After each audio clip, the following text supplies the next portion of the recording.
Samsung फिर से limelight में आ चुका है अपने नए स्मार्टफोन के चलते, एक सैमसंग गैलेक्सी एम एम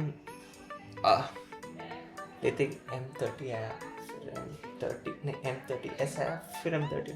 हाँ, सैमसंग गैलेक्सी M31s। हाँ, M31s। हेलो गाइस, मेरा नाम है ऋषभ और आप देख रहे हो टेक हब। इस वीडियो में हम बात करने वाले हैं सैमसंग गैलेक्सी M31s के बारे में। और वीडियो पसंद है तो वीडियो को हाँ, आप कर दोगे ना गाइस?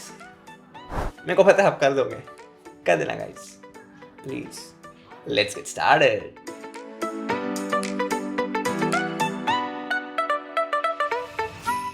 सो गाइस, सैमसंग ने अपने खुद के स्मार्टफोन को इतना लीक कर चुका है कि स्क्रिप्ट करते मेरे को ऐसे लगने लगा कि मैं ही आके अनाउंस करने वाला हूँ इनके M31s को। Oh Samsung. So guys, Galaxy M31s 30 जुलाई 12 बजे को लॉन्च हो रहा है। इस फोन में हमें 6.5 इंचेस की फुल एचडी प्लस स्क्रीन देखने को मिलेगी और सैमसंग इसे इंफिनिटी ओ डिस्प्ले बुला रहा है क्योंकि इसमें हमें वो सेंटर पंच होल देखने को मिल रहा है। यानी कि ये सैमसंग के M सीरीज लाइनअप में पहला स्मार्टफोन है जो नॉच को डिच करके पंच होल के साथ आने वाला है और ये चेंज देख मैं काफी ज्यादा खुश हूँ।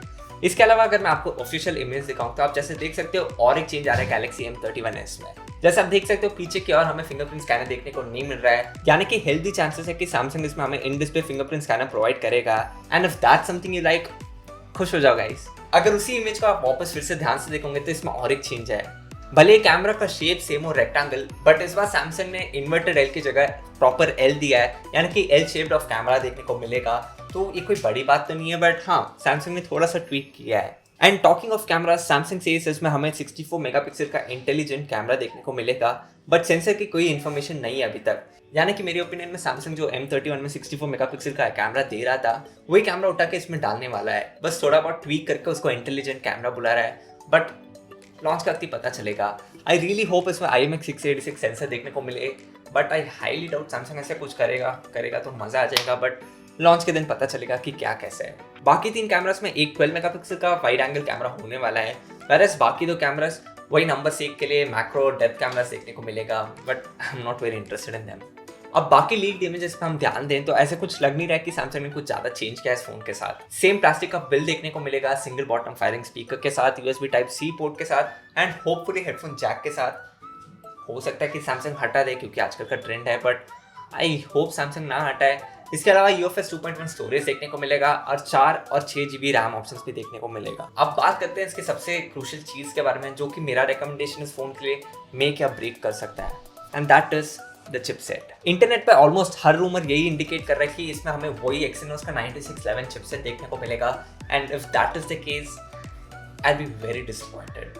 लाइक सैमसंग लास्ट 1.5 से 2 साल में जितने भी मिड रेंज फोन्स लाया है, ऑलमोस्ट हर फोन में Exynos 9611 छेपा जा रहा है। और अगर आप टेक को फॉलो करते हो तो आपको पता होगा कि जब लॉन्च हुआ तब डिसेंटली गुड था प्राइस के लिए, बट अभी 1.5-2 साल बाद जब इतने सारे नए चिपसेट्स आ चुके हैं इतने बेटर परफॉर्मेंस के साथ, Exynos 9611 काइंड ऑफ एक स्टेप बैक होगा परफॉर्मेंस के डिपार्टमेंट में इस फोन में। बट उससे भी ज्यादा बड़ी प्रॉब्लम ये होगी कि सैमसंग भले IMX686 सेंसर ही क्यों ना ला दे अपने कैमरास में, इसका जो ISP है वो वही पुराने M30s और M31 में जो Exynos 9611 देखने को मिला, सेम ISP मिलेगा इसमें भी, क्योंकि वेल अगर चिपसेट सेम रहता है ऑफ कोर्स ISP भी सेम रहेगा। और भले ही सैमसंग इसके कैमरास को कितना भी इंटेलिजेंट क्यों ना बुला ले, काइंड ऑफ एक ड्रॉबैक होगा गाइस, क्योंकि वो ISP आकर बहुत बड़ा बॉटलनेक बन जाता है कैमरास के लिए। कैमरा सेंसर कितना भी अच्छा क्यों ना हो, अगर वो ISP उसका फायदा नहीं उठा सकता तो सेंसर ऑलमोस्ट वेस्ट है गाइस। क्योंकि अगर आप टेक को फॉलो करते हो तो आपको पता ही होगा कि आज के जमाने में स्मार्टफोन कैमरास में सॉफ्टवेयर कितना क्रूशियल रोल प्ले करता है। सो आई रियली होप कि सैमसंग इसमें Exynos 9611 के बजाय कुछ और नया प्रोसेसर लेकर आए, 9612 आई डोंट नो। अब प्राइस लीक्स की बात कर लेते हैं, और सैमसंग ये इंफिनिटी ओ डिस्प्ले और इन display fingerprint scanner same price में लाने से तो रहा, तो प्राइस लीक्स की माने तो ये फोन 18 से 20 हज़ार के बीच में लॉन्च हो सकता है, और अच्छा भी होगा। ये फोन मैं रेकमेंड कर सकता हूँ अगर ये Exynos 9611 चिप के साथ ना आए तो। अगर सेम Exynos 9611 चिप के साथ आएगा 18-20 हज़ार में, तो I can't really recommend this phone guys.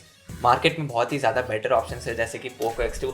हाँ, चाइनीज़ फोन है मेरे को पता है, बट अगर आप वैल्यू फॉर मनी देखोगे स्मार्टफोन में तो Exynos 9611 18 से 20 हज़ार में not so worth it. Anyways guys, ये थे मेरे थॉट्स सैमसंग गैलेक्सी M31s के लीक्स और रूमर्स के बारे में। अब आप मुझे नीचे बताओ कि आप क्या सोचते हो गैलेक्सी M31s के बारे में। अभी तक लॉन्च तो नहीं हुआ, बट चलो एक गेम खेलते हैं। आप मुझे नीचे कमेंट्स में बताओ कि सैमसंग गैलेक्सी M31s में कौन सा चिप आएगा और सैमसंग इसको किस प्राइस में रिलीज करेगा। और मुझे नीचे कमेंट्स में ये भी बताना कि क्या मैं इस फ़ोन को खरीद के रिव्यू करूँ, क्या आप मेरा रिव्यू देखना पसंद करोगे। मुझे नीचे कमेंट्स में ज़रूर बताना। और हाँ, वो गेम भूलना मत। अगर आप राइट आंसर देते हो और मैं इस फ़ोन को रिव्यू करूँगा तो मैं डेफिनेटली उसको उस रिव्यू में पक्का टॉस इन कर दूंगा। एनीवेज गाइस, इस वीडियो को इतना ही। वीडियो पसंद आया तो लाइक करना और प्लीज़ इस वीडियो को शेयर भी करना और चैनल पर नए हो तो सब्सक्राइब भी ज़रूर करना। मेरा नाम ऋषभ, आप देख रहे थे टेकअप। बातचीत करूँगा आपसे मेरे अगले वीडियो में। Take it easy.